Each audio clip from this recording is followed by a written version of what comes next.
You're tuned to The Drive on your 24/7 home of the black and gold. Steelers Nation Radio.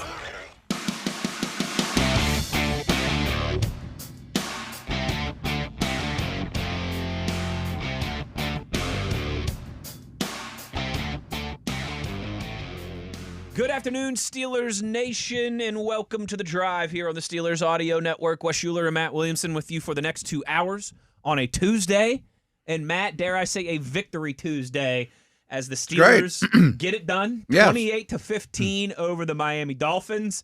That scoreline was comfortable, but I think it was even more comfortable than that as it played out. Yeah. I mean, middle of the third when the Steelers scored that fourth straight, or I guess that was maybe early fourth then, right, where they scored their fourth straight touchdown drive, yeah. Possessions. Right. I mean, it was start the buses. This game is over. Yeah. The Dolphins are cooked. And maybe, Matt, the Steelers' best, most complete, most impressive 60-minute performance from start to finish. I agree wholeheartedly.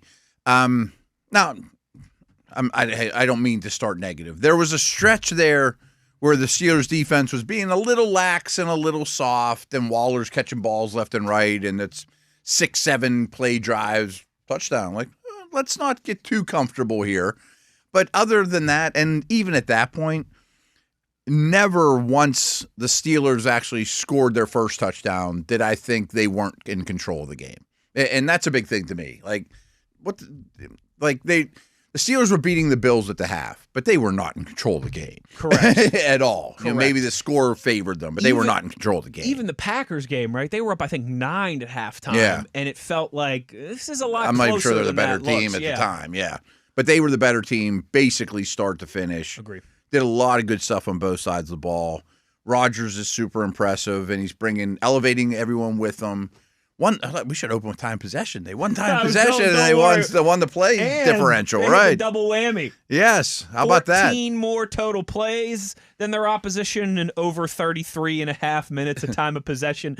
We've been screaming and yelling. You'd be for shocked it, how many Matt. tweets I got. I bet you're happy about it. I'm not going to stop talking about it. It's one game, but I am happy. And I also, you and I both, you do like a billion different shows and things throughout the week. I do like a million different shows and things throughout the week. I had the Mike Tomlin press conference. It'll be a weird week this week. It's already Tuesday. We've even talked about all the things that happened around the league and Tomlin and injuries, let alone this game. We've barely started to touch on this game and have to get around the NFL, but we have Mike Tomlin updates. Mm-hmm. So we have so much to get to, and we'll quickly be turning the page to the Lions. But I do that Mike Tomlin press conference recap show with Jerry Dulac.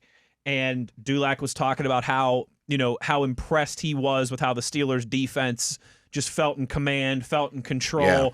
And I was like, I think there's a direct parallel there to what we've all been screaming about. 14 more plays the Steelers offense ran, and that even includes kind of that garbage time stuff at the end. So that could have been way more lopsided. Right. A lot of the final numbers favor Miami more than they even should. And even without Watt, even without Harmon, even with losing Herbig in the course of that game. No, I mean, Pierre's a legit starter now, too. Right. Great point. Samuel we'll talk about, but, right. No one puts Pierre in the corner. No. They were fresh. When the inactives came out, I'm like, oh, no, this is pretty thin, man. They were fresh. They were ready to go. Yeah. And I think I think the defense felt that, like this. It's nice to get to the end of the third, middle of the third quarter here and not feel gashed, not have been on the field already for 40-some plays, not to end up playing 60-some, 70-some plays. I think you can draw a direct correlation 1,000%. with how the offense was able to control the football and finally give the defense that position of advantage we've been talking about. Yeah, it's been lacking so bad. And I know we've brought it up. I bring it up all the time, and people probably get sick of it. But I feel like I still haven't stressed it enough. I mean, how big a disadvantage that is. I mean, the play differential you're asking your defense to play versus the offense, it's great that we're finally trending the other direction. It is. And you get to see the difference. I mean, the energy, the amount of players that get to the ball in the fourth quarter. I mean, the way they hit, the way they take on blocks. I mean, people get tired. These are human beings. So often, even in some of the games that they've held on to win, Matt, it felt like they were the nail, not the hammer. Holding on for dear life. Holding on for dear life. Yeah. Second half, particularly in the fourth quarter.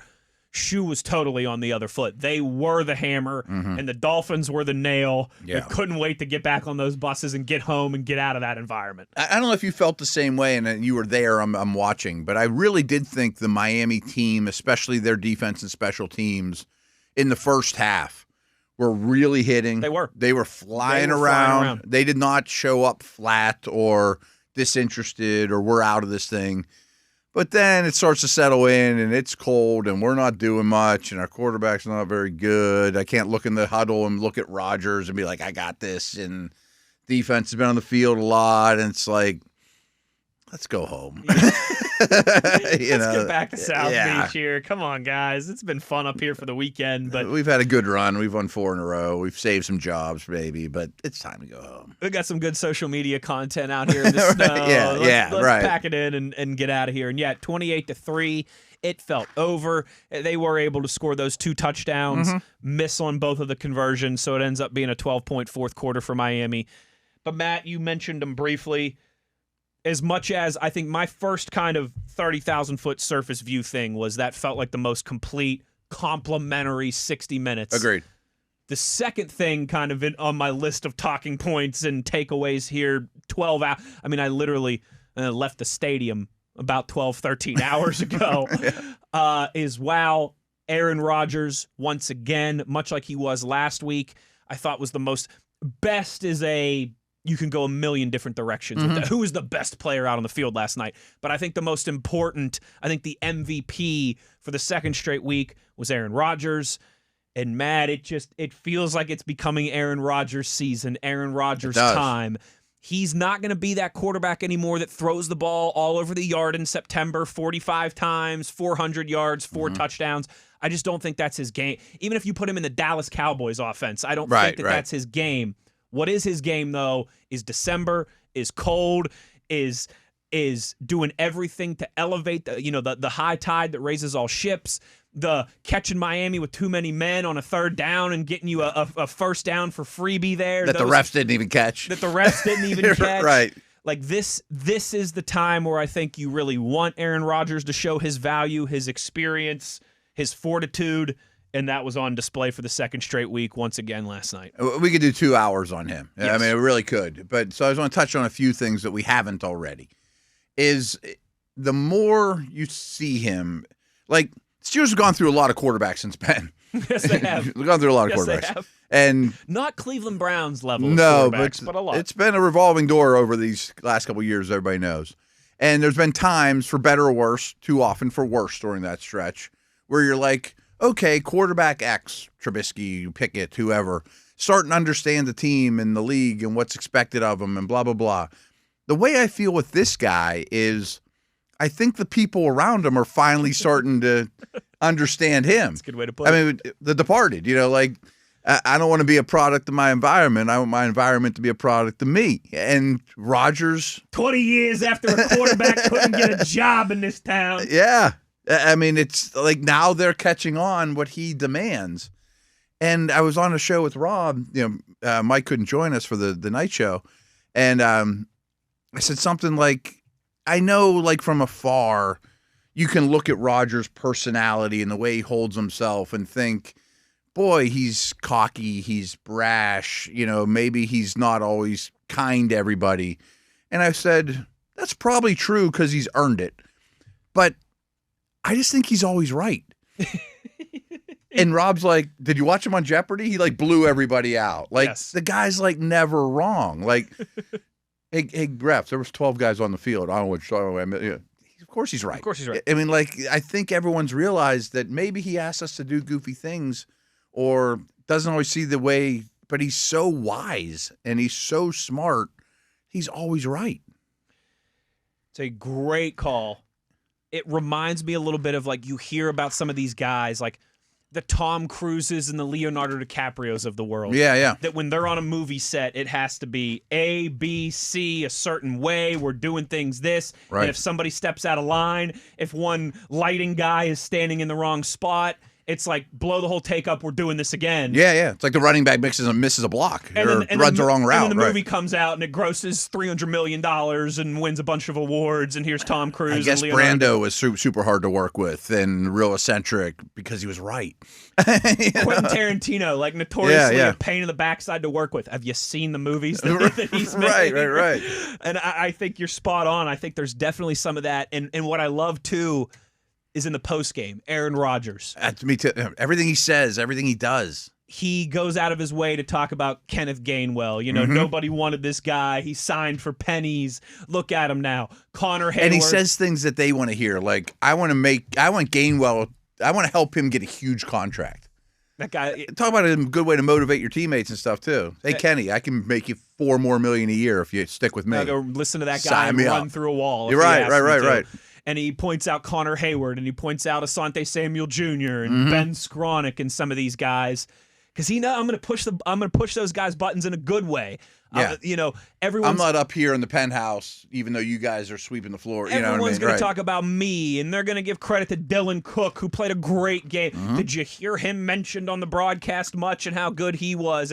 Like, I'm not going to praise the guys that typically get praised, the Patrick Queens and the Cam Haywards and the DK Metcalfs. Yeah. I'm going to talk about these other guys that have been doing it quietly and in the shadows, and I'm going to pump up their tires because he knows the 47th guy on the roster is just as important as the 4th guy on the roster. Yeah. I'm going to need him to pick up a block just like anybody else. Or, it's a huge team game, and it's not a selfish approach. Feels like it's coming together at the right time in that regard. And he's the straw that's stirring the drink. A lot of people deserve credit, but he's the straw that's stirring the drink. Yes. And it helps he's playing better. I mean, there was a stretch there I was worried about his play on the field. That too. And not just because of the injured wrist. It was because it was before that. The Chargers game, like, he looks old. This is a problem. Well, he still looks old. He is old. I'm not compared to Rivers, but I mean, he still does old man stuff. But he has such command. And even like the first half, some of my first half notes were, if I didn't care about this game, I wouldn't be super into it. And I'm looking at the Steelers offense, and it seems like every play is either, and it was exaggeration, but I felt like every play in the first half was throw it sideways or a tush push. They're like two of my least favorite plays to watch in the world. Pittsburgh plunge, I heard, yeah. And then I'm thinking through it at the half, you get a little bit of time, and I'm like, but that's exactly how the Dolphins give it to you. They're going to play a ton of cover 2. We knew this coming in. You're watching the tape. You're watching live. It's not like I can diagnose the coverages on TV. But he says afterwards, they gave us a bunch of cover 2. The flats were wide open. I'm just going to take what you get. I mean, it's just a wise approach, I think we saw it play out in Baltimore, and then maybe even to another level Monday night, last night against the Dolphins. It's an exciting time here because it is. Because like I said, this is when you want the veteran quarterback to be rising that tide of the Kenneth Gainwells, of the Connor Haywards, and even guys like DK Metcalf that are very accomplished in their own right. Sure. The quarterback this time of year, you see it like Josh Allen's playing his best football right now. Matthew Stafford playing. I mean, he's been playing outstanding all year, but playing his best football right now. Whereas some of the Drake Mays and the Baker Mayfields of the world are maybe going a little bit in the opposite direction. Oh, yeah. These guys know this time of year is when it matters. This time of year is when you have to put it together. The stuff that you were harping on the guys throughout October and November that might have cost you games then is going to win you games now. Mm-hmm. And I think we saw a little bit of that last season with Russ at times, to be fair. I mean, this team was 10-3 at one point last year. We saw glimpses of it. But this feels like another level. This feels like a greater step forward. Yeah, I think the teammates respond differently than Russ. I think this guy's a better football player than Russ. Sure. He is one of the greatest quarterbacks ever, full stop. Yes. And you didn't see it yet, but I mean, even after, how everybody, like after the game, people come up and they were interviewing Rodgers. Well, Dolphins defensive coordinator runs up to him, gives him a hug, and he's like, "You're the greatest ever." So I want to tell you, I've game planned against them all. You're the greatest ever. It's defense coordinator, and he didn't know he was on camera, but he probably gets that every game, all the time. You know what I mean? Of course, all the time. It's pretty awesome. Now, who knows where it'll take you? But it's an encouraging couple games in a row, and I think that they are figuring it out at the right time. And you mentioned some of the younger quarterbacks, and this league's a grind. And I forget who said it. It might have been it was one of the really smart coaches that's like a Hall of Fame coach, that there's a phrase that everyone's heard out there, that the NFL's a marathon, not a sprint. But it's really 18 sprints, 17 sprints. Each game's a sprint, but how do I judge those sprints? But then you've got a bunch of events until your next sprint. Right. It's a series of sprints. It's not really a marathon because I got to go fast, and then recover for the next one. Right. Yeah. And even just every play's that way. Basketball, hockey, you go the whole time. This one, it's 5 seconds and then I rest for 25. It's not like most sports. The way that it's structured, your games or the flow of the game. And I think the Rodgers of the world understand how to pace themselves and when to sprint, you know what I mean, and bring their teammates with them. Good conductor, knows when it's time to slow things down, right. and then bang, here comes the woodwinds. Yeah, here it comes, right. Let's get to our first break here. We have got plenty more to discuss from this game, from around the NFL, from individuals on the Steelers roster. We'll continue to do so and get into some Tomlin updates with our buddy Chris Adamski when we return on the other side. Wes Uhler, Matt Williamson, just getting started here on a Victory Tuesday on The Drive on Steelers Nation Radio on the Steelers Audio Network.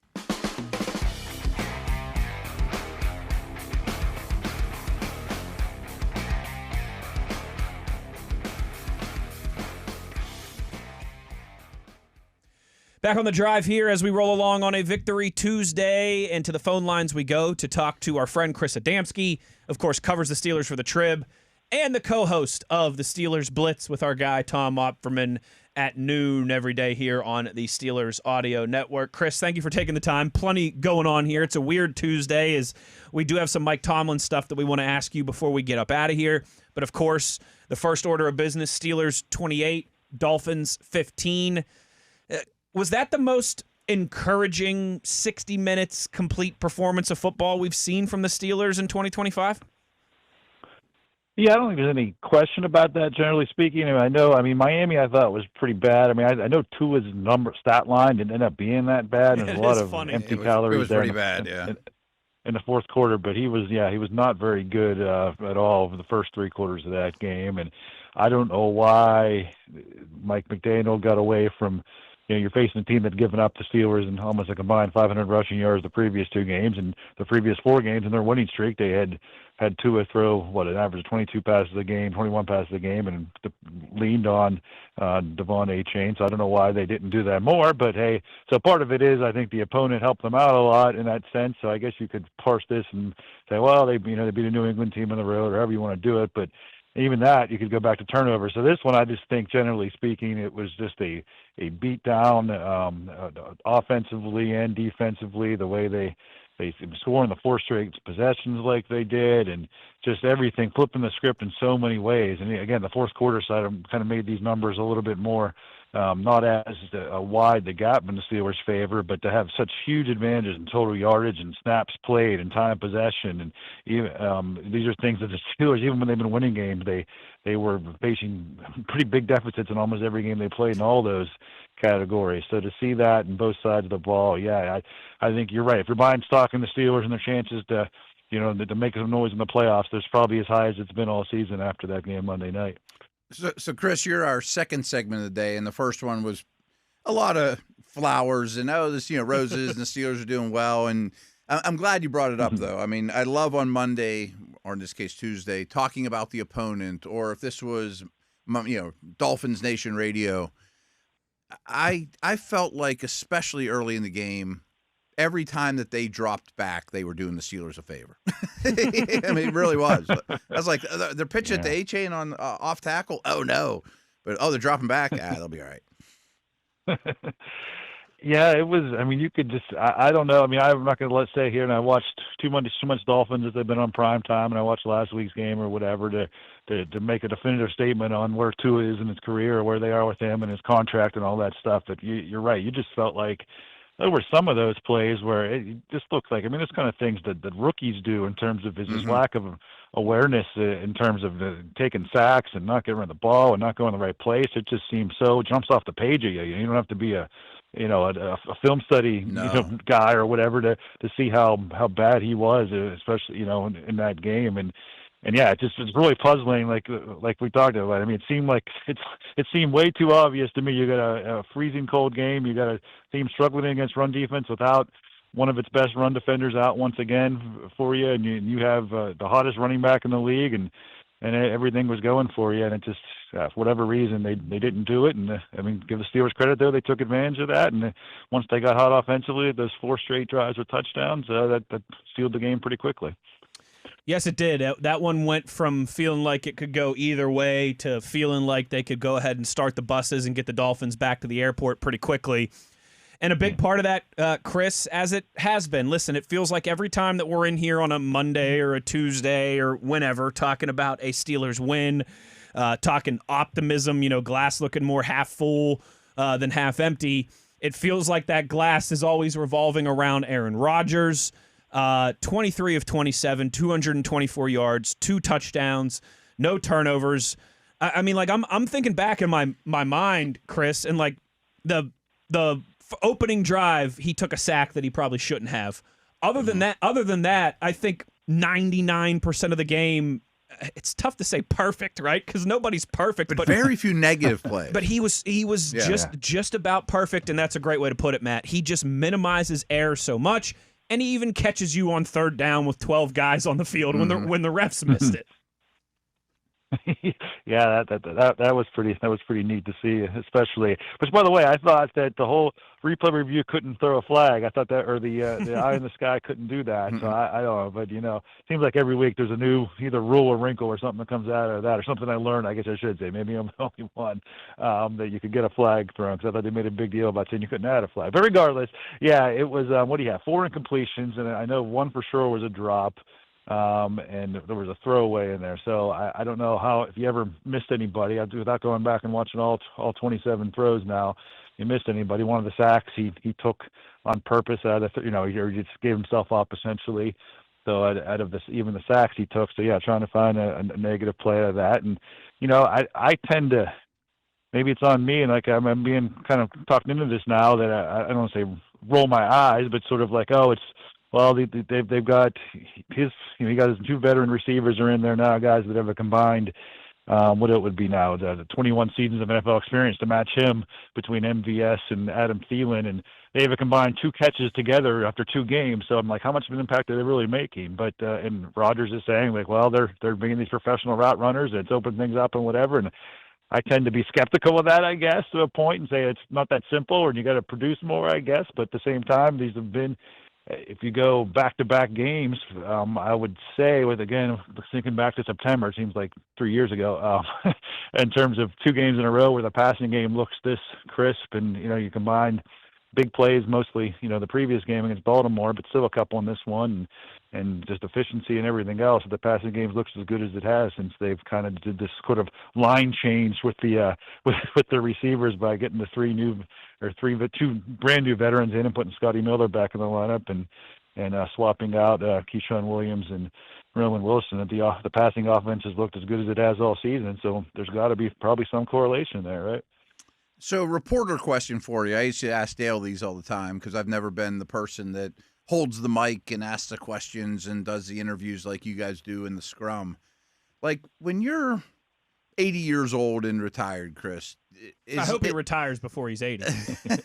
Yeah. Do you think we'll see? Do you think Rodgers is like a tell your grandkids type of guy? Like it seems like his quotes, the way he interacts with you guys, let alone his teammates, is so unique and so impressive. And oh, by the way, he's had a great career, Yeah, that's what. Yeah, unique is a good way of putting it for sure. And you're right in terms of because we thought in a way, and I kept, last year. And it's funny now. I don't know if I'm recency biased now, or if I was getting ahead of myself last year, or what. There were several times when I'd reference Russell Wilson saying, "Yeah, me Hall too." of Famer Russell Wilson.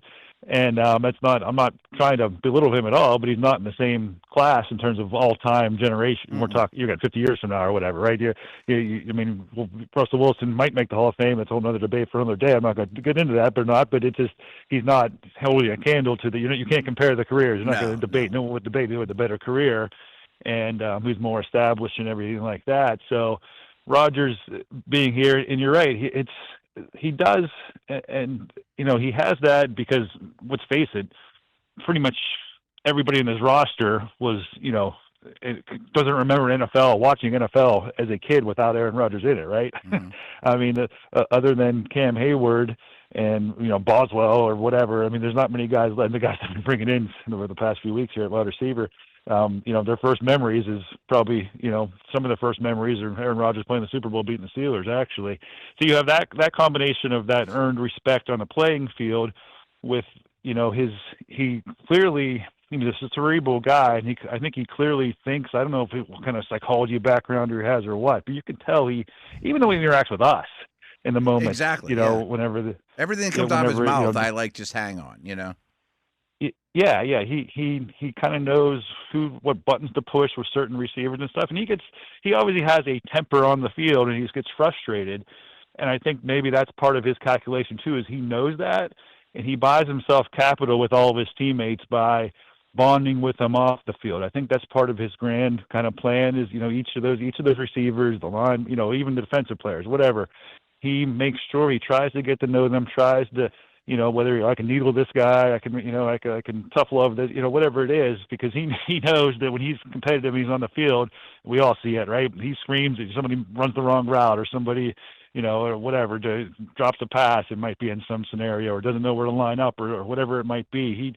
He gets mad, right? And he knows he's going to get mad, but because he has the resume and he has the respect of everybody, and because he makes it a point to go and get to know every one of those guys and establish that personal relationship, when he explodes them on the field, instead of saying, oh, this guy has embarrassed me on national TV, he says, okay, you know what, he's the leader, he's trying to get me to do the right thing, it's for the team, I screwed up here, I need to be better, and I deserved it. You know what I'm saying? He's bought himself some of that goodwill with his teammates, and I do think, everybody knows, that some of that he's hosted Jeopardy, for crying out loud. He is smart. I think that's part of his intelligence is he likes to get to know people, and I think it's kind of a challenge to him, right? Both reporters, players, coaches, team, everybody, just to get to know them and see how can I connect with this individual, and that'll help the team down the road. Hey, those Cal guys, they're pretty bright. I tell you, out there in Berkeley, you got to be bright out there. Cal PA. You mean California U, well, right? Of course, yeah, of course. Go. What are they? Vulcans, right? Isn't that what the Cal PA mascot is? As our friend Mark Caboli said, it's the Harvard of the Mon, right? Is that what he? Not if Caboli went there. That's certainly not the case. All right, we can all agree on that. Yeah. Chris Adamski with us here on the drive. Let's talk about some of those. You mentioned Steelers being without Derek Harmon there. It sounds optimistic that might be the last absence for him in this kind of stretch here, dealing with that knee injury. He's from Detroit, Michigan guy, obviously started his career at Michigan State for a few years before he finished at Oregon. Does it seem, hey, you know what they say happens when you assume, but does it seem likely, maybe we'll go with there, does it seem likely that Derek Harmon will return to action this Sunday in his hometown? Yeah, that was probably about as declarative without totally 100% committing to it as you'll hear Mike Tomlin about a guy who's coming off, especially a 3-game injury like that. Not somebody who just got dinged up at the end of the last game or something. I think he even said, we're looking forward to getting him back. He was pretty, he said, essentially that if that was Cam Hayward, just to throw a name, obviously it's an extreme example, a veteran that he trusts and he knows what he's doing, that had the same injury and only was one limited practice, and whatever he was doing, moving around in the walkthrough or before the game or whatever, he would have played. It certainly sounds like that for sure. He said it was because he was a rookie and he didn't get much reps. I didn't think it was fair to him or to us to throw him out there, which whatever. I mean, they won the game, so it all worked out. And And he even mentioned that having the homecoming and everything this coming week, obviously the game's going to mean a lot to Derek Harmon on Sunday to get to play in his hometown as a rookie in the NFL. So, yeah, they're for the Steelers to go. And we talked, I mean, obviously it didn't play out this way, the rush defense or the rush production from the opponent in this past game, but to get emerged from the 3-game stretch without Harmon with a 2-1, he's not their MVP. I get it. I don't want to overplay it, I guess, but to get him back, and man, that injury report by the end of last week, man, and they're still not completely resolved by any stretch of the imagination, but that was one of them deeper in terms of depth and breadth of the quality players and how many players are on the list, and this is a lot of attrition, even for every NFL team. Every season has it when you get to this point in late December here, mid-December. But the Steelers that was one of the longer, lengthier injury reports that I've seen in a while. So it sounds like there's a chance to get to James Pierre back, and even Tomlin was more optimistic about Sayamala. I thought maybe yesterday after the game getting the feel that I didn't think Sayamala was going to play this coming week, but Tomlin went out of his way when asked about, asked about Spencer Anderson, whether he would do the, I asked him that actually about, and he had a lot of a lay. I'm not ready to rule out Sayamala yet, so he didn't have to do that. I don't think he would do that if he didn't believe in himself that there's a pretty good chance Sayamala could play against the Lions. Chris, last thing I got for you is Asante Samuel and Dylan Cook both got thrust into action at really difficult positions, like one bad play and everyone thinks you're terrible. I mean, they're hard positions to find. They're premium positions. And I've only watched the TV copy, but I thought both played way over expectations and very, very well, not just good for replacements. Is that the buzz you were getting to around, from the team and everybody as well? Yeah, I thought, Samuel, obviously they're two totally different profiles in terms of their career to this point, in terms of the players.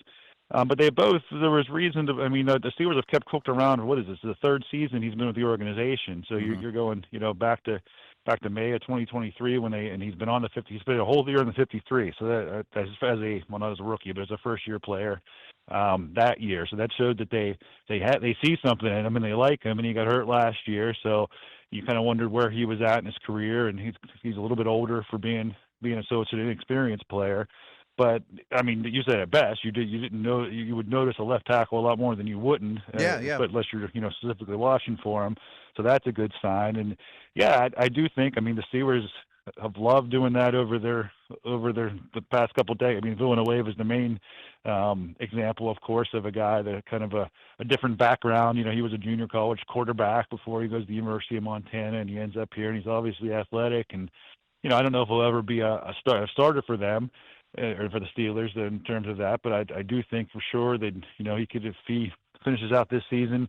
And, we'll see what's going on with Pete. There's a lot of moving parts here because if Samuel doesn't play, does Pete go back to the left guard? And, we'll see how this all shakes out. And that might be an option then if Samuel can't play, and maybe keep Cook at left tackle and Pete fills in at guard, or at least when Spencer Anderson's doing his Mr. Eligible thing. But and then Samuel, him to play every snap, I thought was significant. As a guy who hadn't played football for 15 months or whatever, and didn't play much on defense last week at all, and he was out there every single snap, and I thought it would be something they might monitor or watch. You never know when you have the type of surgery and injury he had, and I'm sure they obviously vetted him, and he was here from the practice squad, and he was practicing, and he played some games, and all he did, but you still kind of wondered if they would have, I don't say exposed him that way, but exposed him to, maybe exposed him in terms of playing every snap like that, and he made it through. Now, again, the opponent, I don't know if it was the biggest test in the world in terms of that, and they got two really good wide receivers in Detroit, so that'll be a whole nother test. But I think Samuel, they definitely are hopeful they have a future, multi-year starter in Samuel to be able to keep here, and this is the audition here these next few weeks. What I think is more curious is in the short term, because everybody, I'm sure you guys agree. James Pierre was playing really well for what he's been so far for them, and if he's cleared to come back, it's one of those, I guess, the good problem to have, right? If you have two guys you believe in to play outside corner, I'm really curious to see if Pierre does play, how they distribute that. I was, like I said, Samuel played. I think he only played after Pierre got hurt, and against Baltimore, he wouldn't have played at all on defense. And this past week, he played every snap. So if you have them both, do you do a timeshare? Does one of them definitely ahead of the other. You could do sub packages. I don't know how you do it, but I'm curious to see if, assuming Pierre is able to play, that's one of the things I want to be watching for in practice, and certainly Sunday afternoon in Detroit. It's definitely a great problem to have at corner, and I think they should probably be open to the idea that one or both could be in contention for the opening day starter next year. Yeah. I mean, even looking ahead for future seasons. Yeah, I mean, I guess because Pierre, I think it would be an expiring contract as well. I think they're both up. I believe so. I don't know if they. So I don't know if that becomes. Or. Yeah, and obviously if you pick one, then the other might have a better option to go somewhere else. Then maybe if they're both putting on good tape out there. But I think that would be big, because if this is something that as of September, you didn't have Samuel at all, and Pierre, you're thinking just a special team, a good special team. Yeah, you didn't make the opening roster. Yeah, so I mean, I know the whole Slay thing didn't work. Yeah, that's right.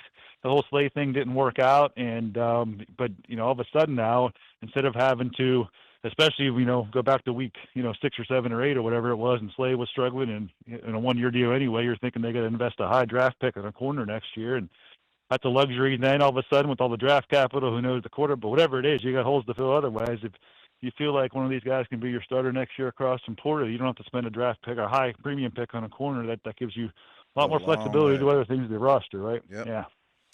Hey, from the island of misfit toys to maybe now a strength of position. It's funny how quickly that can happen in this league, and certainly I'm with you guys. A good problem to have it this way as opposed to the other way around. Chris Adamski, great stuff from him as always. Make sure you're listening to him on the Steelers Blitz at noon with Tom here on the Steelers Audio Network. Thanks for the time as always, partner, and we'll see you in Detroit. All right, we'll talk then. Thanks, guys.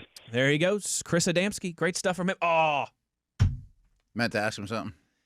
I got remember someone tweeted us, and I'm forgetting who, but I'm not going to go back and look because it'll take me too long. But someone tweeted us last week and was like, "Why do you call him Buzz?" I got the story last night. I asked him in the cafeteria, so I was going to have him tell it, but we'll wait for him, I guess. Whatever. Do whatever you want. Long story short, it was when he was in college. He went to Penn State, and he was writing for the student newspaper. Got asked to do some radio stuff at the radio station. So it was like his first day at the radio station, and they were in the middle of a trivia competition. And so they threw him in as the last seed because they were like, we need one more person to make it an even number. Give this kid the bracket, put him in the last seed. And he upset like the guy who had been hosting at the radio station for years and was like the sports guy. So it was like 64 beating the 1 seed. Exactly right. So like here comes, like 19-year-old Chris Adamski like taking down this 30-year-old full-time sports host. And one of the producers was like, he's a buzzsaw. This kid is a buzzsaw. And they started calling him Buzz off of that, and it just kind of stuck. Okay. Good stuff. That's how those things tend to happen, right? You earned it then, yeah. He sure did.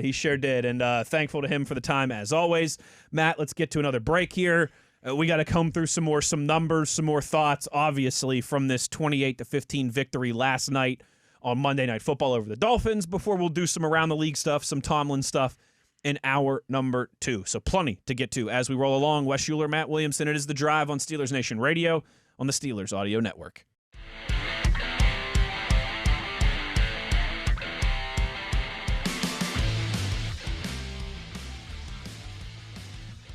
Matt, you want to know a statistic that I wrote down here, bookmarked last night, that's still making me smile 13, 14 hours later? Third quarter yardage.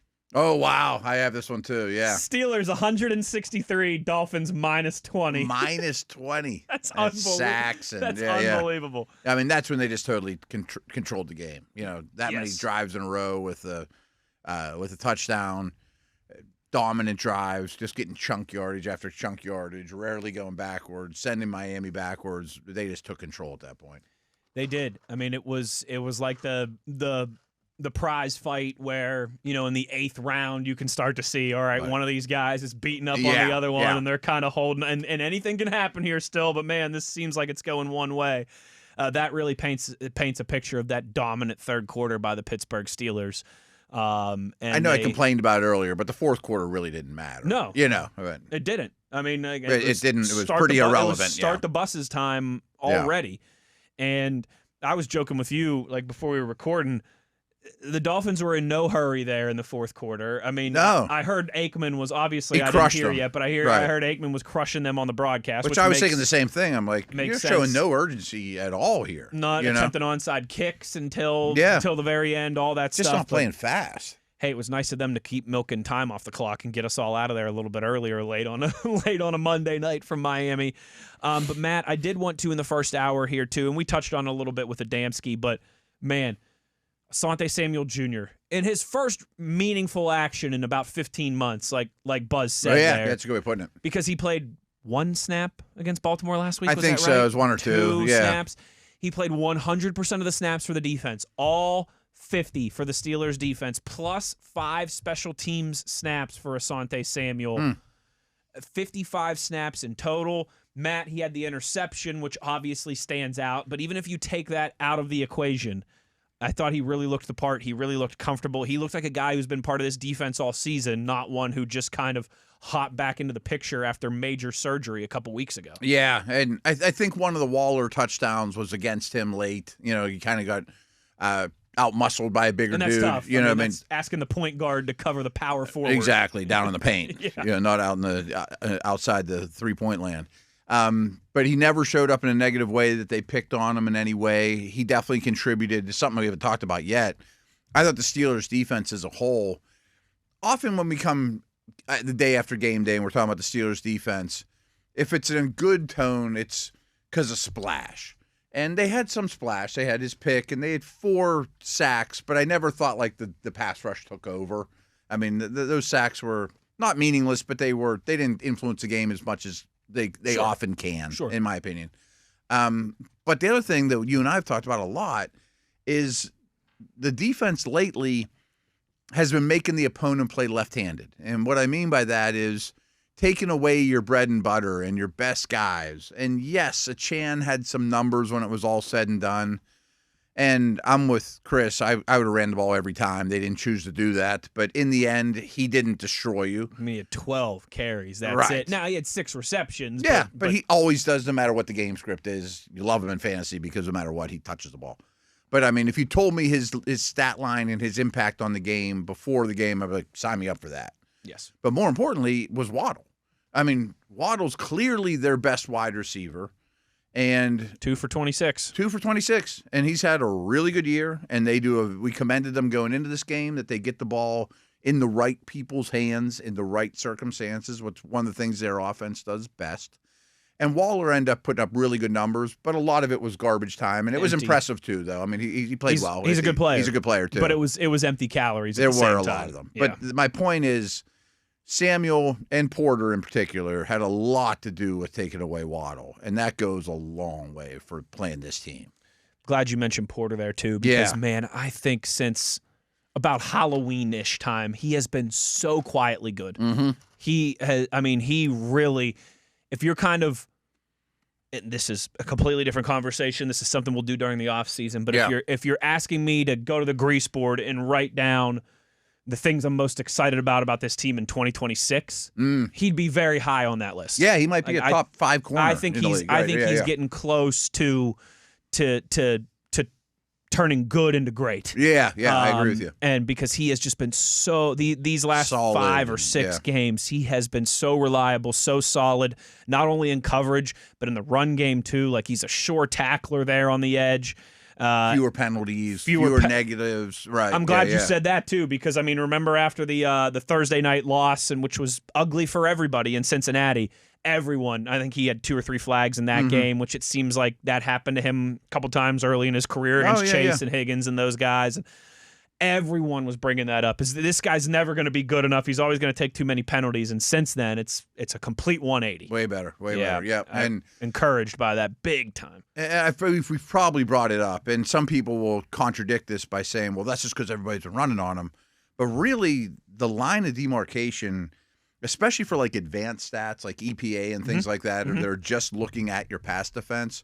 When they moved Ramsey to safety full time, and the ripple effect of, oh, by the way, I don't want to say you lucked into Pierre and Samuel, but you opened the door for them. Yes. And Porter's improved, and you grabbed Duggar, who wasn't in the mix. Like, it all really finally fell into place. It really did. I mean, this secondary for years feels like a bunch of puzzle pieces that don't quite go together, or you build it and it's like, that's not what's on the box. You know what I mean? Like, that's not what I signed up for. It's like you go to Applebee's and they throw the meal down in front of you and you're like, wait, that looks different than it did on the commercial. Right, that Big Mac's not like perfectly on top of each other. It's all squashed and someone sat on it. But now it's like, now I understand the secondary and it's in a really good place for all those reasons. Pierre, Samuel, Ramsey in the right spot, et cetera, et cetera. There's the meat, there's the potatoes, there's the veg. Right. There's the ice cold water. Yeah, I'm with you. It's really come together nicely, and a lot of those guys deserve credit. Hour in the books, another hour to go. More on this game, more on what Mike Tomlin had to say today at his weekly press conference, and of course, we will go around the league and recap Week 15 across the National Football League. We'll do all that and more when we return for hour number 2, halfway home on the drive. Uhler, Williamson, Steelers Audio Network.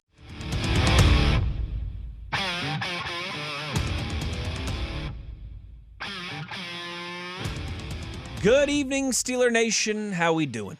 Well, that's good. Us too. Hour number 2 here on a Victory Tuesday as the Steelers take care of business. They move to 8-6. And Matt, before we go around the league here real quick, I do have Chris Adamski, the old Buzz himself, tweeted this out. I thought this was pretty good. The Kansas City Chiefs were eliminated from playoff contention. We'll get to that here in just a minute. Yes. They will play more meaningless games, meaning eliminated from playoff contention, over the next 20 days than the Steelers have in the last 19 seasons under Mike Tomlin. Like, that is why. Yeah, and I know people are listening to this and they're going, yeah, we don't care. They went to 5 Super Bowls and won 3.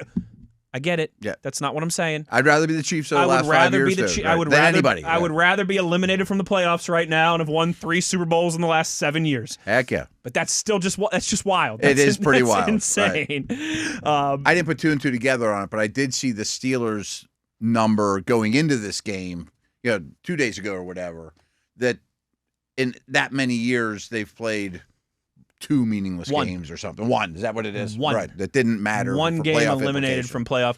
Or that, say what you want, but that's insane, folks. Or that you had already clinched.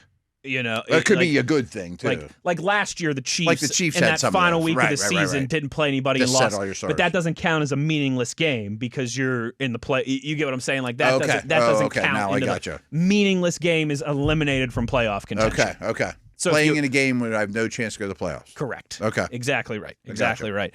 Which is just wild. Just wild. And again, I would rather be the Chiefs. I'm not being naive. I'm not trying to be ignorant here, but it's just insane. Us repeating that does not mean the Steelers are better than the Chiefs over this stint. Correct. Nobody is. Absolutely right. And it doesn't mean, that means that Mike Tomlin is perfect and hasn't done anything wrong in the last 19 years. It's just a crazy stat. It is a crazy stat. When you think about what that team has accomplished. But from a Steelers standpoint, it's really drives home that model of consistency. Speaking of the Chiefs real quick, I wonder, does Kelsey get shut down? Does anybody that have little injuries at this point, especially, obviously Mahomes was fighting that knee for a while. Yes. And my co-host on the Locked On show, we kind of made the joke because it was his knee gave out almost exactly the point in the game when they were finally eliminated. Like, I was comparing it to like Gladiator or Braveheart or something. Like, that knee, he hobbled around for last, right? And then William Wallace finally gets eventually. I finally have to. That ligament can only hold on for so long. Gladiator, I bet it was right. Kills Walking Phoenix. Spoiler alert. I mean, it's only been out been out for 25 years. Right. And then he collapses and dies. But it was like finally, like, I bet that thing was partially torn and he was hobbling around like crazy the last couple games, and then finally it was like, all right, I finally succumb, Well, let's go into that one. I mean, Chargers beat the Chiefs at Arrowhead 16-13. Chiefs eliminated from the postseason for the first time in 11 years. Patrick Mahomes torn ACL in the process. The biggest question for me is how does this affect Travis Kelce's future, too? I mean, the biggest question is where do the Chiefs go from here? How do they reset? That stuff, all right. that, is and we'll talk about that stuff this offseason, too. Totally. We'll dig into all these teams. We'll do like a state of each division day. Yeah. I can do those blindfold, right? Totally. But for someone like Kelce, who was already probably leaning towards retirement and kind of this being a last run, I bet he was done no matter what. Yeah. But I also think I wonder about Reed. That's a great point to make. Yeah. I also think, though, because I think we saw some of this from Jason Kelce at the end of his career, and the Kelce brothers are very similar. Yeah, they're very tight. And they're both, and I don't mean this as a negative because I'm the same way, but they both kind of strike me as like shiny silver object guys. Like, oh, look at that. What? Huh? Yeah. You want to go start a podcast? Let's make it the biggest podcast in sports. And let's dive into the deep end. You want to go? I'm Travis Kelce. I want to go shoot my shot with a famous woman. I'm gonna attempt to go on a date with the most famous woman in the world. Yeah. You know, who would have even asked her out? 3 or 4 years ago when he was on the podcast, like, I really want to go on a date with Taylor Swift. I think I'm going to try and make that happen. And then he goes and makes it happen. Now they get married. Right? Like, I could see him this entire way being like, this is it for me. Last dance, last run. I didn't think he'd be back this year. And then he sees his boy Mahomes on the ground, and he's like, is this how I really, like, this is going to be the last game that I ever play in with Pat, and this is how we're going to go out, and this is how I'm going to go out? I could see that changing his mind a little bit. I don't know. Maybe they all convinced each other, let's do one more run. We were closer than the results happened. I just think he's clearly declining. Oh, for sure. You know, I mean, he's not the superstar he used to be. Didn't look like he enjoyed the cold as much as he did, and not as many smiles, and he's got other things going on in life. Just a few. Yeah. Just a few. few. I wonder about Reed and Spagnuolo and some of the guys that's been there a long time. Maybe hang it up. May I tell you what? The only thing that can't happen here, Matt, is that the Chiefs' new coaching staff, Mahomes misses a bunch of time next year. They stink, and they draft Jeremiah Smith. And then you give Pat Mahomes Jeremiah Smith for the last 8 or 9 years of his career. That can't happen, all right? Don't let that happen. Don't let that happen in the script. But how about the Chargers? I bet he's ready for opening day, though. You think so? Yeah. He's one of those Wolverine-like healers, like and Cam. ACLs aren't as tough to come back from as they used to be. Yeah, I bet he won't do anything in camp, and then we'll be like, or maybe at least before the end of September. He'll be back I don't think thing. it'll destroy next year for him. How about the Daniel Jones? A different story, and some of these other, Achilles. That's messy. Yeah. How about the Chargers though? 10-4. Yeah, I don't know what to make of these guys. I feel like we've written them off a few times, and they just keep winning games. Still staying right. I want them to stay right in that 5 spot, Matt, so that they have to come to Acrisure Stadium second weekend in January if the Steelers can take care of business and win the North. I wouldn't fear them at all. Greatly respect their coach and quarterback and physical nature and toughness of the team, and I think they're really well coached top to bottom. They get the most out of their dudes. But that game, like Herbert was pressured on like 60% of his dropbacks. He's got a broken hand. He's overcoming all that stuff, but I keep thinking they're going to fall off. But they're going to the playoffs. I mean, yeah. At 10-4, they're going to the playoffs. Beating the Chiefs. I mean, that's pretty much a done deal. 100%. Yeah. Bears roll against the Browns, 31-3 in Chicago. They moved to 10-4. The Chicago Bears. Browns were a real no-show in this. Browns were a real no-show. Myles Garrett got some of his numbers though, and he's now half sack away from time. Is that where he's at? Half sack away from he's at 21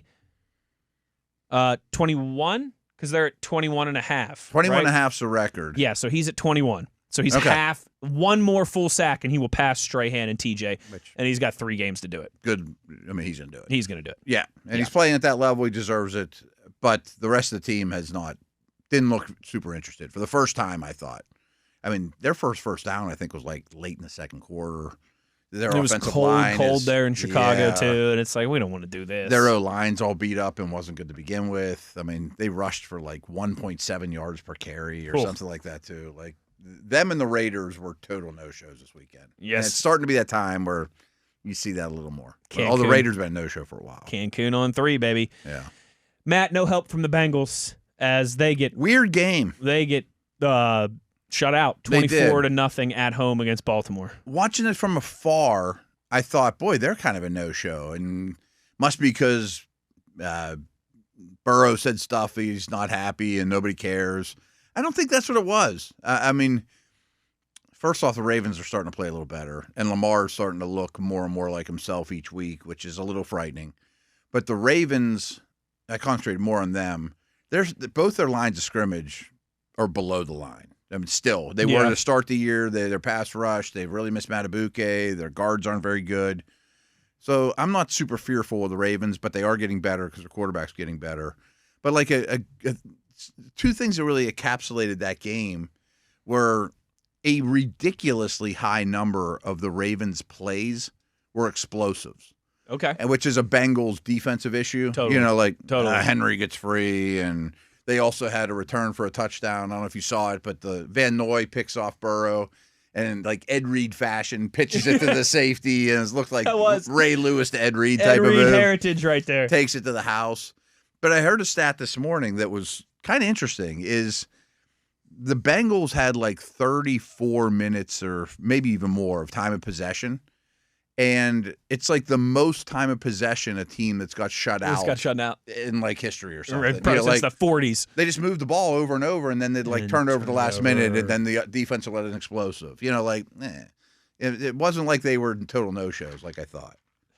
Yeah, that's funny. The Ed Reed pitch that you referenced there. It's like immediately what I thought of. Reminded me of last night. I was laughing actually with Adamski in the press box because he tweeted out Connor Hayward 4 carries, 4 yards, and a touchdown. Jerome. And I saw him, and I went, that's Jerome Bettis heritage. That's 2005 Jerome right there, baby. And he was like, I was going to put that in the tweet, but I figured all you younger people wouldn't get it. Yeah, I think he had a fantasy day where he had 3 carries for 3 yards and 3 touchdowns. That's something like that. That's 2005. Very end, 2005 Jerome heritage right there, baby. Matt, in one of the crazier games of the year and certainly of the weekend, the Buffalo Bills come back from a 21-point deficit in New England to win 35-31 as they deny the Patriots the opportunity to clinch the East there on home turf.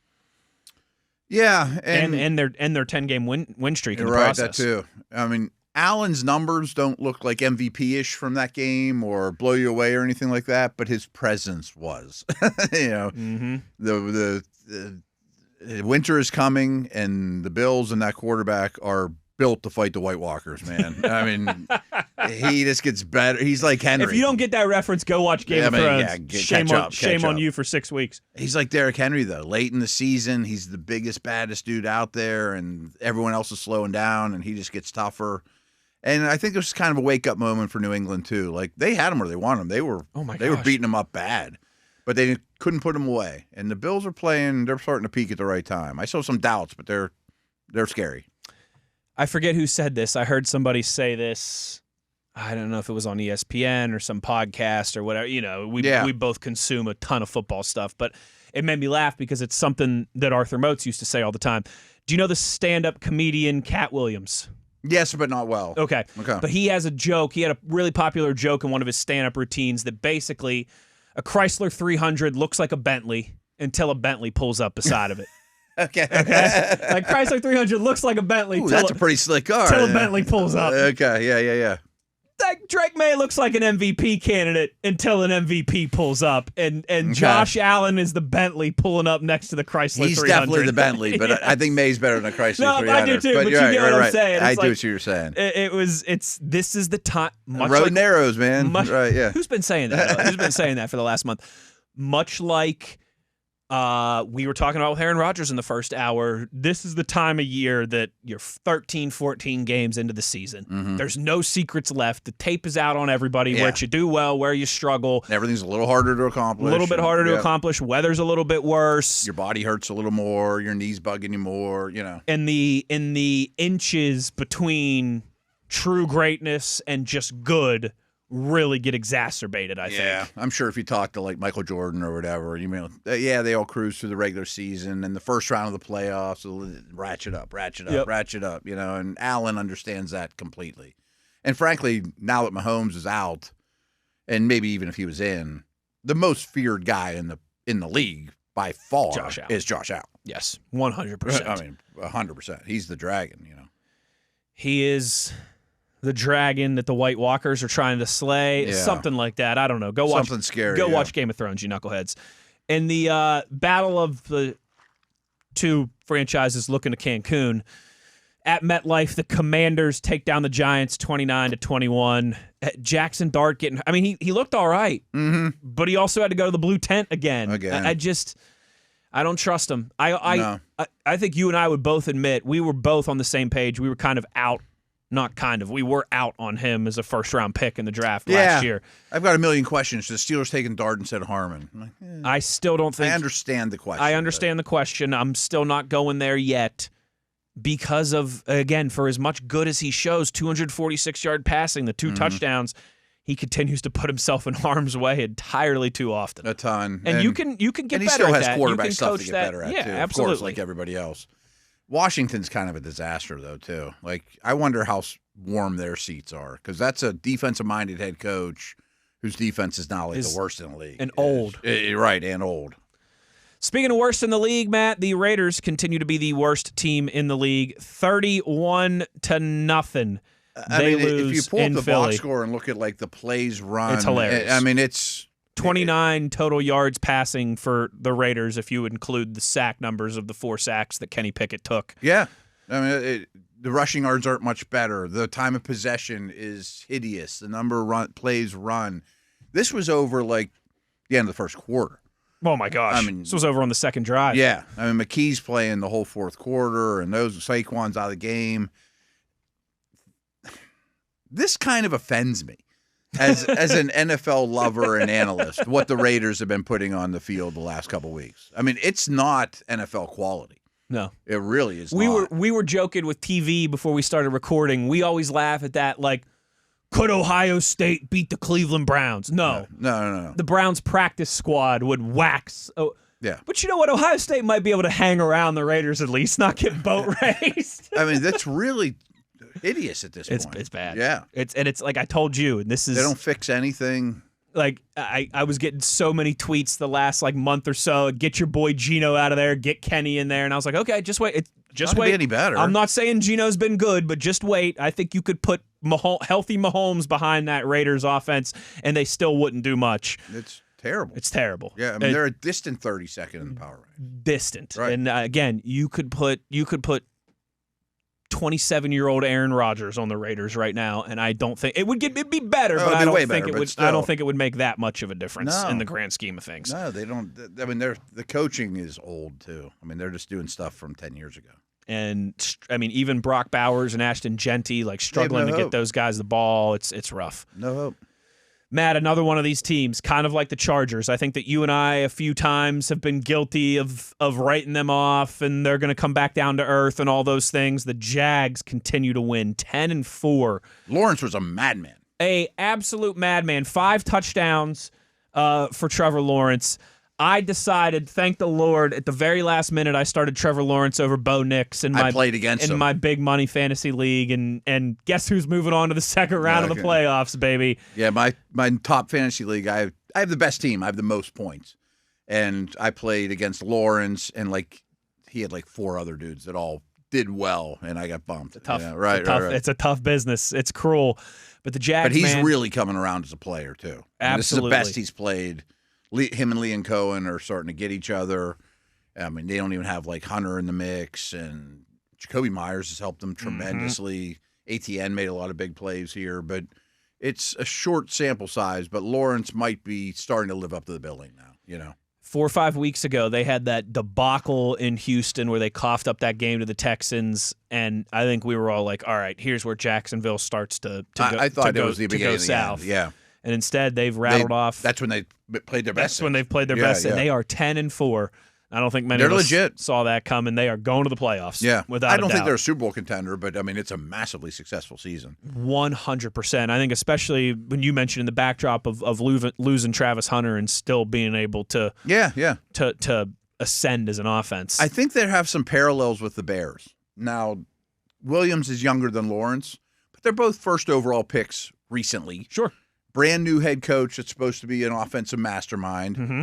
Teams that have not won much, hardly at all in the last the 21st century's been thin. Both teams really invested in offense, around the quarterback, and it's working. And they're both legit playoff teams. And they're both going to be in the postseason. Yeah. And they were pretty dire for a while. I don't think they're Super Bowl favorites, but they're also teams that you wouldn't want to see right now in a win or go home situation. They're favored in Pittsburgh right now. Yes. Yeah. Yes. And right on their heels, playing really good football as well, the Houston Texans, I think they're the best team in the AFC. I'm to that point. Denver's pretty darn impressive too right now. So but I think the Texans are the best team in the AFC. You ever met Mike Frazier in this building? He does afternoons on 3WS. I know who he is, but yeah. He's a music guy, DJ guy, but obviously a Steeler fan. I ran into him in the kitchen a couple hours ago, and he goes, all right. He goes, I don't want to bog you down because I know you talk about this stuff all the time. But he goes, give me in 20 seconds. You think the Steelers can go on a run? And I said to him, maybe because the AFC right now, you don't look around. I said, the only thing in the AFC that scares you right now is Josh Allen and the Houston Texans, I think. Yeah. And I said, but if both of those teams are wild cards, flawed. If both those teams are wild cards, you could play a couple games before seeing those guys. Every team is flawed, but I said to him, I really think the Houston Texans, Josh Allen is dangerous, and the Houston Texans are dangerous. I don't know what to think of Denver. Denver's impressive too. I said, you'd have to go to Denver, which is always tough. Horrible, right? I said, but there's the AFC feels wide open, but I really like the Texans, and I really think Josh Allen is hitting his stride at the right time. Yep. And the Texans, game behind the Jags, watch out. But after starting 0-3, they're going to the playoffs. Matt, and what had kind of been billed as the game of the week and ended up being a pretty good one. The Broncos take care of the Packers. Another massive implication injury, ACL injury. It's Micah Parsons going out in this one. The Packers now losing Kraft and Parsons in the span of about a month to knee injuries as they're still going to be a dangerous team, but it feels like their maybe Super Bowl status took a massive hit with the loss and with the loss of Micah Parsons.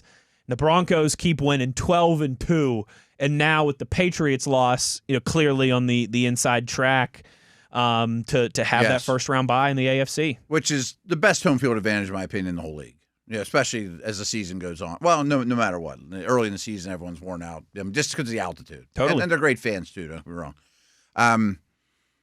Their defense is still as good as it's ever been. Denver. Mm-hmm. Nick's played his best game maybe as a pro, and it looks like he's turning the corner with the finer things. Sean Payton's bringing him along extremely well. And you hate it. I mean, I don't want injuries to top players, and it really, to me, makes the Packers a tier 2 team, rather than a tier 1 team. I agree with you on that. They're still, I don't know if they're still a threat. But they're not going to close teams out. I think that's a good way to put it. They were in that tier 1. Mm-hmm. I think they've dropped down to tier 2. Yeah. Matt, clearly in tier 1 is the Rams, perhaps the best team in football, as they get an important win over the Lions for them, which sets up a big one Thursday night against Seattle that we'll talk plenty about later in the week. They might be without Devontae Adams. Probably will be. But they take care of a desperate Lions team 41-34. And as you can imagine, I've done a lot of Lions homework, and Lions came out flying in that game. St. Brown was rolling along. He had a really good game. He had 24 points in the first half. But I think the Rams are the only team that can play any way you want. I mean, if you're going to take away my passing game, I'm going to run it like crazy. Vice versa, defense, offense. Here comes Kyron Williams. Here comes Puka. Yeah, quarterback. I mean, Puka was awesome in this game. The quarterback coach is as good a combination as there is in the league, and they just don't have weaknesses. And Detroit couldn't run on them. And Detroit couldn't stop the run. And Detroit's a somewhat flawed team, but they're a desperate team. I mean, we'll talk more about them during the week. But it kind of reminds me of Patriots-Bills, where the one team gets up on you and you're like, oh, wow, they might pull off this off. And then the team that's been winning a lot lately comes back and takes care of things. It sets up a big one Thursday night against Seattle, 2 11-3 teams. You'll be proud of me. I've told you this before, I choose sleep and I choose being a dad now, obviously, more than I have at any point in my life before. I sacrifice a lot of my own personal sports and, entertainment and concert interests to be dad and to get rest. But my wife was like, hey, Thursday night, can we do this Santa thing with the girls? And I was like, absolutely not. What time does it start? 8 o'clock? Absolutely not, sweetheart, because at 8 o'clock, you can take them if you want, but I'm going to be in the basement. This is one of the games of the year. Yeah, L.A. and Seattle. Sorry, sweetie, I have to do it for my job. It's amazing that's 2 days away. Today feels like Monday to me. It's crazy. I'm so thrown Monday off. night games screw up. Part of it's because we only slept for about 90 minutes last night, but the other part is certainly because of the weird calendar this week. Getting on a plane Saturday to go to Detroit, all that good stuff. Big missed opportunity for the Carolina Panthers, Matt, as they fall in New Orleans to the Saints 20-17. Who wants to win the South? No one. All right. I mean, it's a miserable division. But your boy Tyler Shuck continues to some reason for optimism there in New Orleans, and that's like we've talked about. For one of these teams taking quarterback off the board, that could potentially, we're a long way from April and fully committing to the Steelers. Case, he is making a strong case. And we'll get into this more tomorrow. At least give me a year. Give me 1 year do something else in the first round and give me a year to see what I can do. Absolutely. And at his age, that might be the right move too, you know? Totally. And we'll talk more about this tomorrow, but the draft picture as it relates to quarterbacks starting to get more clear as some of those guys have declared for the draft. Some of those guys have stated their intentions to return to school. We'll get more into that tomorrow. I mean, there's things like Senior Bowl people are accepting offers and stuff now too. Yes. And, yeah, I mean, it's not far from draft season. Niners take care of business at home against the Titans, 37-24. Wasn't a dominating, commanding performance, but the Niners moved to 10-4. And Matt, maybe most encouraging was I think that's probably the best that Brock Purdy has looked all year for San Francisco. Yeah, Kittle's coming on strong. They're going to the playoffs. They're well coached. Pearsall's back healthy. I'm a big fan.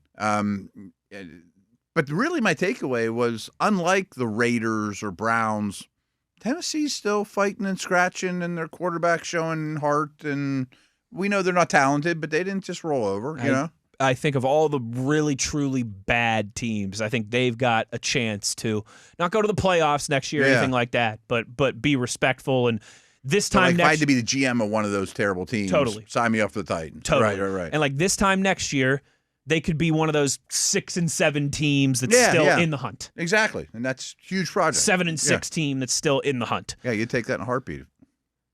A dramatic one in Seattle is the Seahawks win 18-16 over the Colts. They really set the Colts back in the playoff hunt there. Seattle stays in lockstep to set up a massive one Thursday night against the Rams. And they just, Matt, they break poor Phillip Rivers' heart. I mean, he leads them down the field. They take the lead with like a minute left. And kick what could have been a game winner. And that would have been the story this morning. 44-year-old Phillip Rivers gets the win. Instead, they were like 14-point underdogs. Yeah, 13.5. Instead, Seattle breaks their hearts and just does what they have continued to do, along with the Rams. I mean, bona fide Super Bowl contender, one of the best teams in the NFL. Yeah. Quietly, I think Seattle's offense has gone a little backwards, though, you know. Darnold, little backwards. Yeah, running game's not as strong as it was, you know, just amongst the best teams. You know, it's not like it's bad, but it's not Smith and Jigma for 180 every week and 30 points.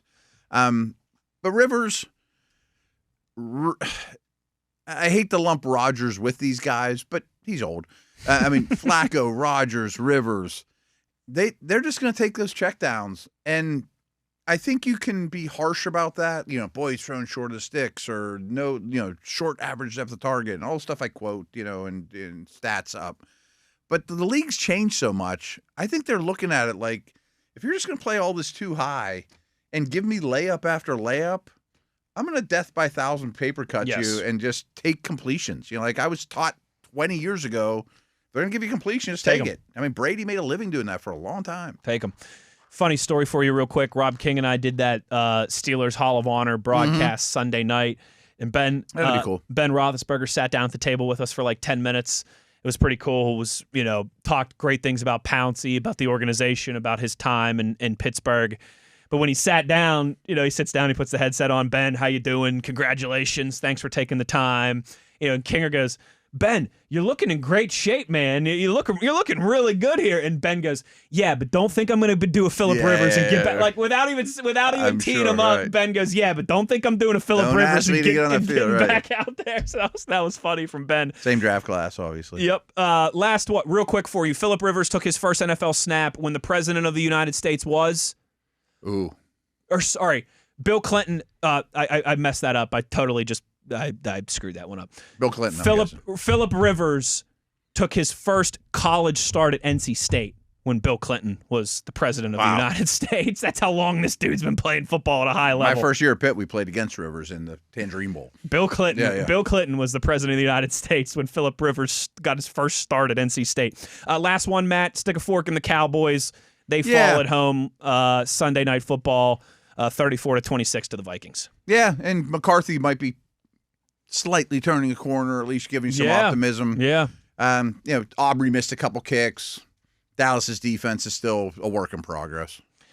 It is. They're in a better spot, but they've still got I like where the organization is. They've still got some issues. And, hey, maybe McCarthy again, another one of those teams sticking with their quarterback, could end up being a benefit to the Steelers in April, but we got plenty of time to cross that bridge when we get there. There's our last around the tiny league. nugget. Yeah. 2 weeks in a row where Pickens' effort was, you know. No. Never. Right. Wait, that's a thing? Yeah. I didn't. I was told. He looked I was told best of the world. disinterested at the time. Disinterested at the I was told that was the worst trade in NFL history. Right. It's like people forgot Deshaun Watson existed. We have got to get to a break. Plenty more. I want to get into some of the important stuff from Tomin Tuesday this afternoon. Some final thoughts from the Steelers' victory over the Dolphins as we roll along here in hour number 2 on The Drive on Steelers Nation Radio on the Steelers Audio Network.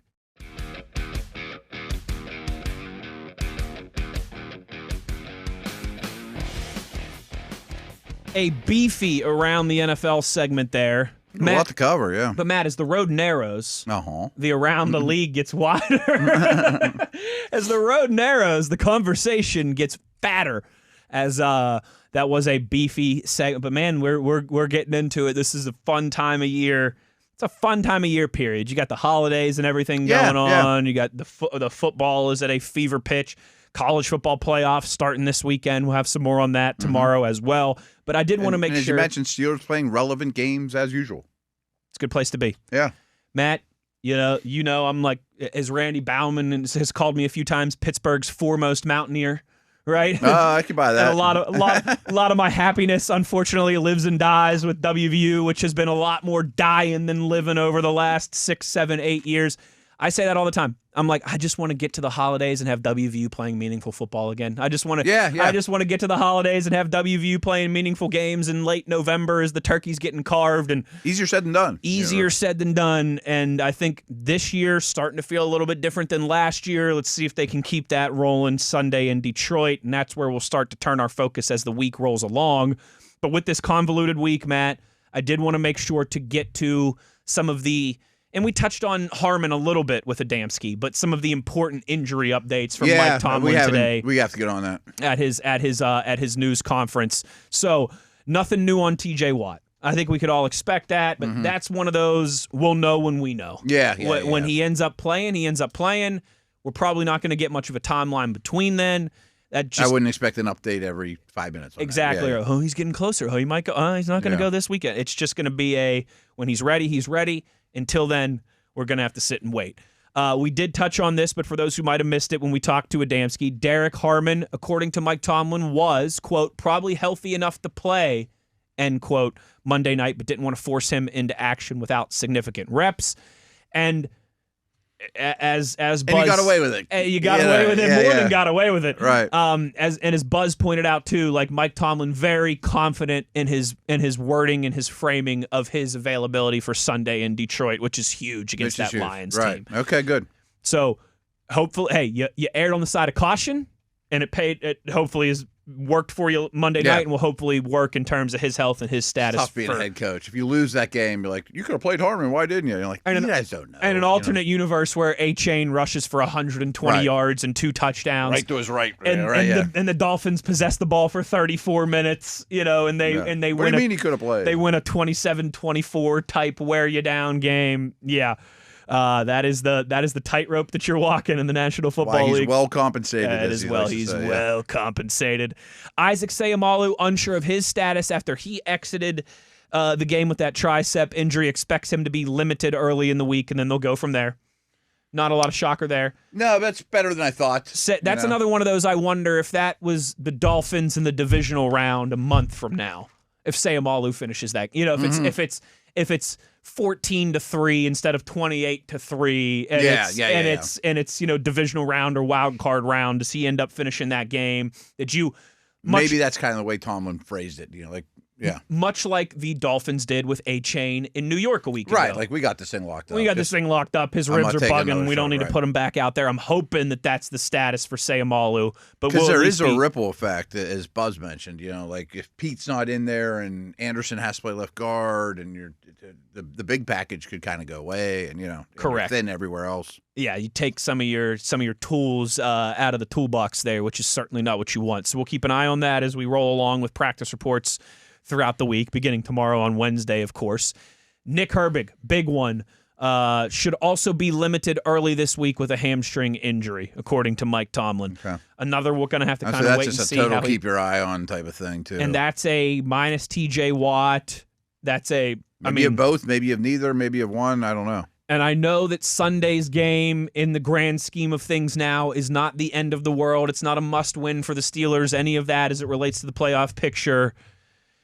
But 60 minutes of Jack Sawyer up against Penei Sewell is not the most ideal matchup for the Steelers defense. And then just what that would mean for behind, Highsmith and Sawyer as well. You're already thin there without TJ. Hopefully Herbig. If you're without both of them, I think that's a big deal. Big deal. A real big deal. Huge deal. Andres Pete, still in concussion protocol. So we'll wait and see with him. Hopefully, the extra week, and he'll be able to You would hope get that back, it's that, unless it's a terrible one, which I hope it's not. We just saw C.J. Stroud miss 2 weeks with concussion protocol. Usually guys are back by then. Around this time period, but that's another wait and see.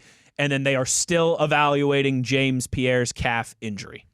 Okay. So Samuel did well, but you would definitely like Pierre in the mix and depth, and this is a team that throws the ball really well. 100%. Great receivers. And it was kind of a similar, when Mike Tomlin was asked about Dylan Cook, and if he would start again, and he was kind of uncommittal and have to wait and see about Pete's status, and it was the same thing with Asante Samuel Jr. and Pierre. Kind of the gotcha. We're gonna lean on the division of labor throughout the week and see how those guys perform and how those guys look. Now I wonder if Pete and Cook are both ready. Does Cook pass him? I think that's not crazy. After what we saw last night, I think that's not crazy. Right. If you want to ride the hot hand, I think that's he's where played better over the last 2 weeks. That's where I would lean right now. Yeah, I would too. That's where I would lean right now as well. Final break here of hour number 2. Final thoughts on the Steelers' 28-15 victory over the Dolphins as we close this thing down on the other side. Wes Uhler, Matt Williamson. It's The Drive on Steelers Nation Radio on the Steelers Audio Network.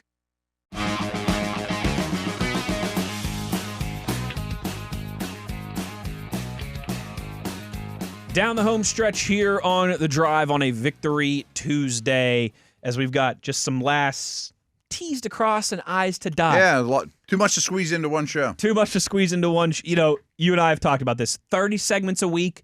Sometimes it feels a little daunting. Like when we get to the middle of June. Oh, yeah. 30 segments Not a much week happens, will be a little daunting. Sometimes it's like we could use 30 more and still wouldn't. And be fine. And still wouldn't be able to touch on everything. Always better everything. after a win, too. And it is always better after a win, without a doubt. And Matt, while we've been giving some props, giving some flowers, I wanted to add one more thing on Asante Samuel Jr.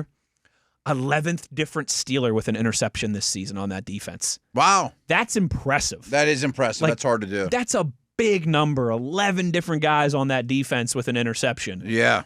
Wow. I think one speaks to how much they've had to overturn that secondary. Right. And two, but they also take the ball away.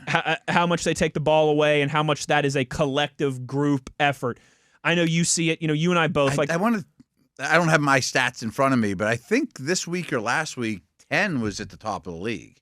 So now it would be even more so. Maybe we'll revisit that on Thursday when we get into some stats. But it really drives home for me. You and I'm not down at the facility nearly as much as I used to be. I'm down there like 1 day a week now. Same with you. Same with me, yeah. But we see it at training camp a lot as well. OTAs, mini camp, at times like that when we are around every single day. You see the guys on defense all the time. TJ has a bunch of them because he gets a bunch of them. But these guys, when they get T-shirts or when they get takeaways, they get certain T-shirts in the defensive room. And they say which sounds childish, but it still motivates. Just competition, right? TJ walks in wearing the cool T-shirt, and everyone else is like, I want that T-shirt. What's TJ get to wear? How do I get that? Yeah. One of the shirts that they all wear that they get, it says the culture takeaways. Okay. And I think that 11 different players with an interception, that's a culture of takeaways. I mean, every year they're at the top of the league in takeaways. I mean, they're one of the best forced fumble teams every year. They're obviously at the top of the league again in like batted passes, which often result in takeaways. Ball goes up in the air. It's pretty easy to pick. Right. Yeah, some of these 11 different players have been off of those. Yeah. Those and it must be ingrained from every coach on that staff. Has to be. I mean, I've been in those rooms. I wasn't a coach, but the defense coordinator, the head coach, whoever, will just ingrain in make sure you tell your players. Make sure you tell your players, and then after a while, it's just second nature and rubs off. It sure does. I remember 2018, my first year back here, in my hometown, doing all this after I had been working for the Eagles and the Phillies the previous 3 years in Philly, and then finally got back here in Western Pennsylvania on the right side of the state where I wanted to be. That 2018 season was the year the Steelers started 7-2-1 and then failed to miss the playoffs. You had no Lev Bell that year. You had all the AB stuff. The Steelers really struggled to take the ball away in 2018. And I remember at the end of the season when they ended up missing out on the playoffs, that being a massive talking point, and then getting to OTAs and getting to minicamp and getting to training camp and how often you heard the coaches on the defensive staff screaming about attacking the football. Yeah. Like, get a lot of people the ball. And right. As you mentioned, there is certainly luck involved. Oh, yeah. Because you can deflect a pass at the line of scrimmage and it can go 20 yards backwards and it can go 6 yards backwards and no one's around, or it can fall right into TJ Watt's lap. Yeah, or it can just fall to empty space. But you can also coach it up too. It's like you said, it's a culture. It's like playing poker or playing blackjack. Yeah, there's just you don't know what chance. Next card is. There's an element of chance to it, but there's also some strategy and some process to give yourself the best chance, the best odds. And I think a lot of it starts with pass rush and those type of things too. Like if you're consistently harassing the quarterback, ball comes out more. Last one, Matt. We got like 3 minutes here, and hadn't mentioned him, and I think he just deserves a shout because he's played really well the last couple weeks, but kept it going last night. Man, I thought Patrick Queen was all over the place. Physical, impactful, consistently see ball, hit ball, near the football, disruptive. And anyone that thinks he's 100% healthy is nuts. I mean, he's battling some stuff, but he is flying around, probably playing his best football as a Steeler. I think so. Yeah, I mean, I think he's really developing into a leader by his actions and from what I'm told in terms of the locker room and the respect. It's a good situation right now for him. Yeah, I'm glad you brought him up. We both like jot down notes and all these different things, and we'll get to some more and some final stuff I'm sure that we'll want to discuss tomorrow, but that was one of the things I had in here, and I just wanted to make sure he much like Joey Porter Jr., much maligned at the beginning of the season. Yeah. And why'd they spend all this money on this guy? And right. And I'm not saying that those guys were covering themselves in he glory. Missed a lot of tackles. In the beginning of the season. But that's another Moats thing is like, I don't care when you criticize a guy. Just make sure you praise him with that same kind of energy. And I think we do that. Yeah, a lot of people don't. You'll dump on JPJ, you'll dump on Patrick Queen, and then when he has a good game, you say nothing. I just want to make sure that and it doesn't mean you're wrong then. Sure. Like I'm not writing these guys' career in stone that this is what they're going to become. It's what they are, and it's our job to analyze them. And I think you're doing everyone a disservice if you don't say what you see. Like, oh boy, he's playing really well. Doesn't mean he didn't play great in week 2 or whatever. Right. Exactly right. It doesn't mean against Seattle in week 2 he was an A+. Right. Or every game he's been here has not been as good as last night. These last couple weeks when you've needed him, he has delivered. Yes. And I think there's trending very much the right direction. I think there's always something to be said for that. Yeah, it's big. Matt, good stuff today. That went fast. Quick it show. Did. I'm flying through here. Tomorrow, Wednesday. Tomorrow's Wednesday already? I know. We'll do some normal Wednesday stuff. I do want to go around campus and talk some quarterbacks and some college football playoff, but we'll have more from this game, more around the league. We'll catch up with our buddy Chris Halleck, all that good stuff that we typically do on a Wednesday. But that will do it for us on this Tuesday. Thanks to Buzz himself, the Buzzsaw, Chris Adamski, trivia extraordinaire, for joining us. Thanks to Nathan for producing. TV, Mr. TV, our video producer, for keeping us crisp and handsome on the YouTube, and to each and every one of yins for rocking and rolling with us on this Victory Tuesday. For Matt Williamson, I'm Wes Uhler. Take care, everybody. We'll talk to you tomorrow. As always, you know where to find us. It's on your 24/7 home of the black and gold. It's Steelers Nation Radio on the Steelers Audio Network.